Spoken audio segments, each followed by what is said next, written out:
சிரிப்பு தேநீர். ஏ, நம்ம எங்கே போய்கிட்டு இருக்கோம்? நம்ம அரண்மனையை நோக்கி ராஜாவை பார்க்க போகிறோம். ஏ, ரொம்ப தூரமா? அது எனக்கு தெரியாது, நீ உனக்கு விருப்பம் இருந்தால் வரலாம். ஏ, போ. இந்த ஆற்றுல நம்ம குளிச்சதான் ஆகணுமா? உன் மேலே செம்ம வாடை வருது, கண்டிப்பாக நம்ம குளிச்சு தான் ஆகணும்.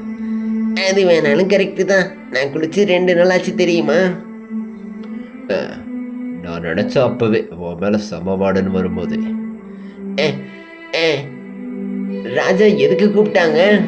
அதெல்லாம் எனக்கு தெரியாது, உன் வாயை கொஞ்சம் மூடு. இந்த மார்க்கெட்டில் எனக்கு தெரிஞ்சவங்க நிறைய பேர் இருக்காங்க தெரியுமா? ஏ, என்ன சொல்கிறீங்க? ஆமாம், அது ஒரு காலத்தில். நம்ம அரண்மனைக்குள்ளே வந்துட்டோம் தெரியுமா? ராஜா, ராஜா, நீங்கள் எங்கே இருக்கீங்க? நான் இங்கே இருக்கேன். ஊருக்குள்ளே நிறைய பிரச்சனைகள் போய்கிட்டு இருக்கு, அது உங்களுக்கு தெரியுமா? ஊருக்குள்ளே நிறைய களவாடி பசங்க வந்து களவாடிட்டு போகிறாங்களாம். அதை பற்றி ஏதாவது கேள்விப்பட்டீங்களா? அதை சொல்ல தான் நான் உங்களை வர சொன்னேன். அதுக்கு ஒரு திட்டம் பண்ணி ஆகணும். நம்ம இப்போவே அதை தீர்த்து கட்டணும். ஊர் மக்கள் வந்திருக்காங்க, என்னன்னு கேளுங்க. இதை பாருங்க, ஊருக்குள்ள நிறைய விஷயம் காணாமல் போய்கிட்டு இருக்கிறத நாங்கள் இப்போதான் கேள்விப்பட்டோம். கொஞ்சம் அமைதியாக இருங்க, யாரும் முதல்ல கத்தாதீங்க. நம்ம ஒரு திட்டம் தீட்டி ஆகணும். ஊர் மக்களை நடு சாமத்தில் அமைதியாக காத்திருக்க சொல்லணும்.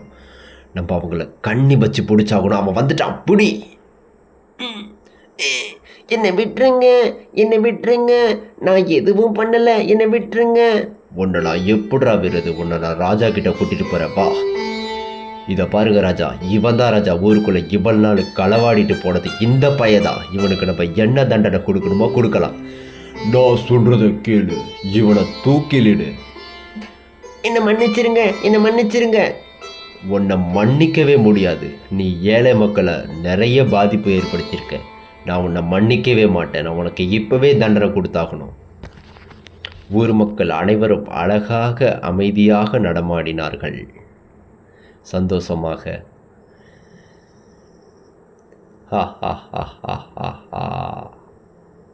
நம்ம தான் இதெல்லாம் காப்பாற்றணும்னு சொன்னால் யாருமே நம்ப மாட்டாங்கல்ல.